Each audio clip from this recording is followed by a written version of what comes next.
ए भैया लगे नारा जगावे नेताजी सुभाष चंद्र बोस जी, जागो जवान जागो, अंग्रेजों भारत छोड़ो, तुम मुझे खून मैं तुम्हें आजादी दूंगा। लेकिन बाबू हुआ क्या, तेरी के अंदाज में कहना है।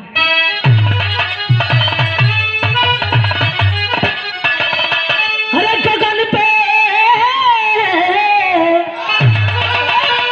अरे गगन पे जिंदाबाद लिख दो, अरे गगन पे जिंदाबाद लिख दो, जानो भले निछाओ प्यारे।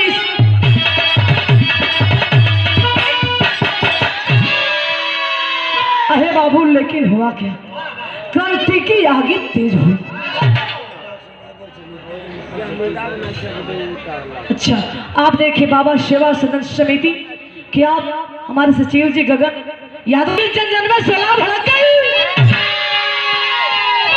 20 शपथ गोल बंद हुआ, लगे सोचे अंग्रेज पापी की एगो लड़का का हिम्मत देखा है दादा, पूरा हिला कर रख ले हम।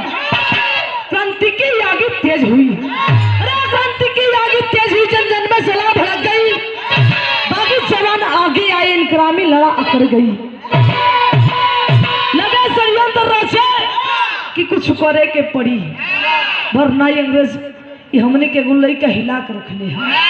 लगे सुभाष चंद्र बोस के प्रति षड्यंत्र रचे। अहे बाबू कैलन का 20 शपथ गोल बंद हुआ, अरे 20 शपथ गोल बंद हुआ, गोरों का माथा फैल गया।